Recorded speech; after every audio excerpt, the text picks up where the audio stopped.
वो न इंसान है न राक्षस, वो न देवता है न दानव। उसे खोज रही है इंडियन आर्मी, उसे खोज रहे हैं नासा के वैज्ञानिक। कहीं मिलते हैं उसके पैरों के निशान।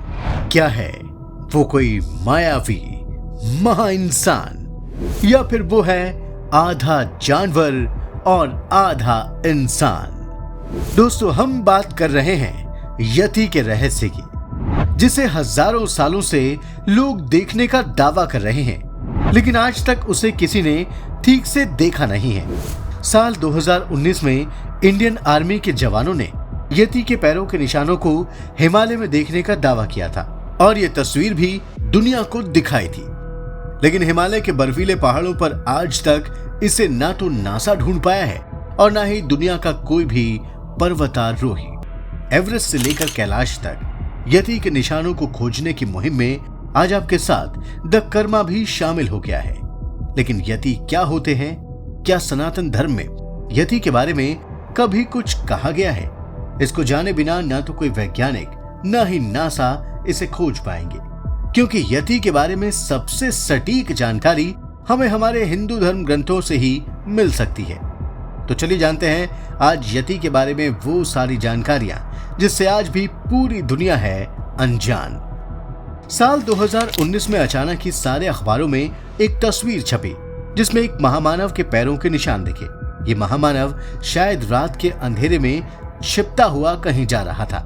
इंडियन आर्मी के जवानों ने जैसे ही अंधेरे में उसे देखा तो उसका पीछा करने की कोशिश की, लेकिन उस महामानव का आकार आसमान छू रहा था। वो कोई साधारण प्राणी नहीं था। कहते हैं कि उसके शरीर पर भालुओं जैसे बाल थे। वो कोई विशाल काय हिम मानव था। अचानक ही वो अपने लंबे कदमों से दौड़ता हुआ हिमालय की किसी कंदरा में जाकर छिप गया। जब सुबह हुई तो इंडियन आर्मी के जवानों को एक महामायावी हिम मानव के पैरों के निशान मिले। ये पैर इतने बड़े थे कि उससे अंदाजा लगाया जा सकता था कि उस हिम मानव का आकार कम से कम 20 फीट ऊंचा होगा। इंडियन आर्मी के जवानों को समझ में आ गया था कि जिसे सारी दुनिया खोज रही है वो वही था। वो हिम मानव था जिसे दुनिया यति के नाम से भी जानती है। लेकिन आज से 200 साल पहले अंग्रेजी सेना के कर्नल जेम्स प्रिपेंस ने यति को देखने का दावा किया था और कहा था कि उसे उन्होंने अपनी आंखों से भागते हुए देखा है। इसके बाद उन्होंने इसके बारे में वर्णन करते हुए कहा था कि वो आधा इंसान और आधा भालू है। और तो और प्रिंसेप ने इसे ही वन मानुष का भी नाम दिया था, जिसका अर्थ होता है जंगल में रहने वाला मनुष्य। लेकिन यति को लेकर बाद में अमेरिका और ब्रिटेन में बहुत सारी चर्चाएं शुरू हुई और कई लोग यति की खोज में हिमालय के क्षेत्रों में भटकने लगे। इसी में एक नाम था एरिक शिम्पटन का, जिन्होंने पूरे 60 वर्षों तक अपना जीवन यति की खोज में बिता दिया। आखिरकार उन्हें यति से जुड़ी बहुत सारी बातों का पता चला और उन्होंने दावा किया कि यति कोई इंसान नहीं बल्कि एक बहुत बड़ा भालू जैसा प्राणी है। नेपाल के पोनबोक मठ में कई यतियों के शरीर की हड्डियां और उनके कपाल भी मिले हैं, जो उनके भालू होने के दावे को मजबूत बनाते हैं। लेकिन आज भी सही रूप से यति को ठीक से देखने का दावा किसी ने नहीं किया है।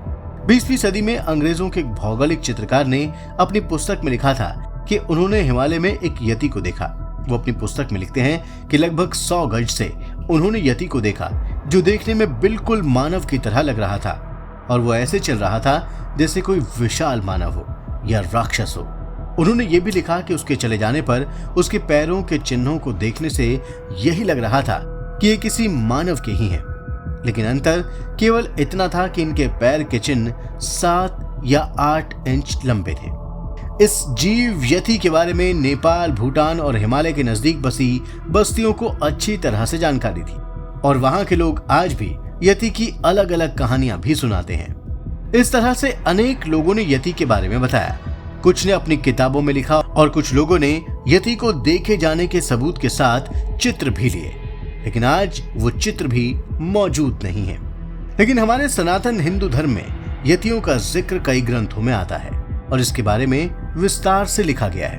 वैसे संस्कृत में यति शब्द का अर्थ होता है सन्यासी, यानी जिसने संसार का त्याग कर दिया हो। जब हम कालिदास के काव्यों को पढ़ते हैं तो उनके महाकाव्य रघुवंशम में यति का अर्थ तपस्वी बताया गया है।